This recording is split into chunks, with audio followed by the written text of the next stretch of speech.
नमस्ते बच्चों। आज हम पढ़ेंगे पक्षी की चाह का दूसरा भाग।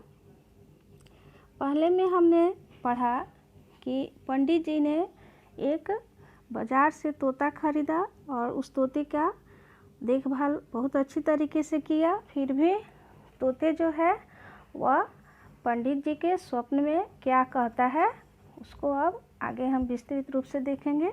ठीक है।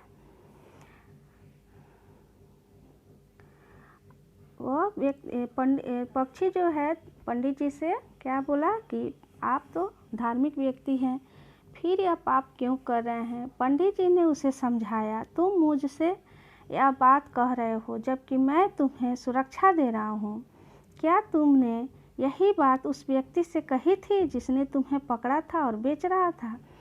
अब स्वप्न में पक्षी का बात उनको इस तरह से लग रहा है कि पक्षी उनसे खुद बोल रहा है कि वह खुश नहीं है।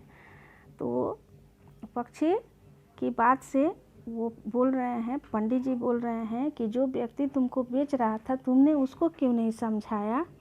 उस पर तोता कहता है, तोते ने जवाब दिया, पंडित जी, पंछी पकड़ना और बेचकर पेट पालना उसकी मजबूरी है। जो गरीब व्यक्ति था उसको पक्षी को पकड़ना और बेचना मजबूरी है। यदि वह मेरी बात मानता तो फिर पंछी पकड़ता क्यों, फिर उसके परिवार का गुजारा कैसा होता। यानी कि वो जो पक्षी बेचने वाला आदमी था वो बहुत गरीब था। वो इसी के माध्यम से अपने परिवार का गुजारा करता था। वह तो अपनी मजबूरी के कारण पंछी पकड़ता है, पर आपकी तो यह मजबूरी नहीं है कि आपने मुझे क्यों कैद कर रखा। मैं तो आपके मनोरंजन का साधन मात्र बनकर रह गया हूँ। तोता जो है वो पंडित जी से बोलता है कि आपकी मजबूरी नहीं है, आप मुझे क्यों कैद करके रखें।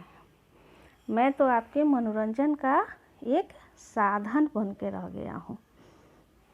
पंडित जी ने उसे फिर समझाया, मैं तुम्हें इसी समय स्वतंत्र कर देता हूँ, मैं तुम्हें अपने मनोरंजन के लिए नहीं रखा।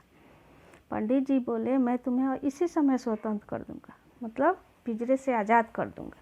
मैंने तुम्हें अपने मनोरंजन के लिए नहीं रखा था। लेकिन यदि किसी पंछी ने तुम्हें मार डाला तो मुझे बेहद दुख होगा। अब पंडित जी को चिंता भी हो रही थी कि उस तोते को अगर दूसरे पक्षी मार देते हैं तो उनको बहुत तकलीफ होगी। यह सुनकर तोते ने कहा, मरना तो मुझे एक दिन आपके पास भी होगा पंडित जी। तोता बोला कि पंडित जी, मरना तो एक दिन अगर आपके पास भी रहूँगा तो एक दिन मर ही जाऊँगा, क्योंकि जो जन्म लिया है उसको मरना ही है। स्वप्न पूरा हुआ। इस तरह से पंडित जी का स्वप्न जो है वो पूरा हो गया। प्रातः काल हो गया, यानी सुबह हुआ। पंडित जी तोते के पास आकर बोले, तुम स्वतंत्र होना चाहता है ना। यह सुनकर तोता प्रसन्नता से नाचने लगा। जब पंडित जी बोले कि तुम स्वतंत्र होना चाहता है तो तोता झूमने लगा, नाचने लगा। पंडित जी ने दुखी मन से उसे आज़ाद कर दिया। पंडित जी ने पिंजरा का दरवाज़ा खोल दिया और तोता उड़ गया। देखते ही देखते वह तोता हवा से बातें करने लगा। वह स्वतंत्र होकर बहुत खुश था। वह बाहर निकलकर बहुत खुश था। उससे खुश देखकर पंडित जी भी प्रसन्न हुए। इस कहानी से हमें यही शिक्षा मिलती है कि पंछियों को कैद करके नहीं रखना चाहिए।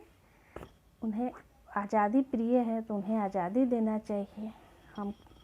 लेकिन हम लोग अपने शौक़ से पंछियों को पाल लेते हैं, यह गलत करते हैं। ठीक है। इस कहानी को संतोष मालवीय प्रेमी ने लिखा है। आप सभी बच्चे इस कहानी को फिर से पढ़ेंगे और इसे सीख ज़रूर लेंगे कि पंछियों को नहीं पकड़ना चाहिए, उन्हें चोट नहीं पहुंचाना चाहिए। आप सभी बच्चे घर पर रहेंगे, स्वस्थ रहेंगे, सुरक्षित रहेंगे। धन्यवाद।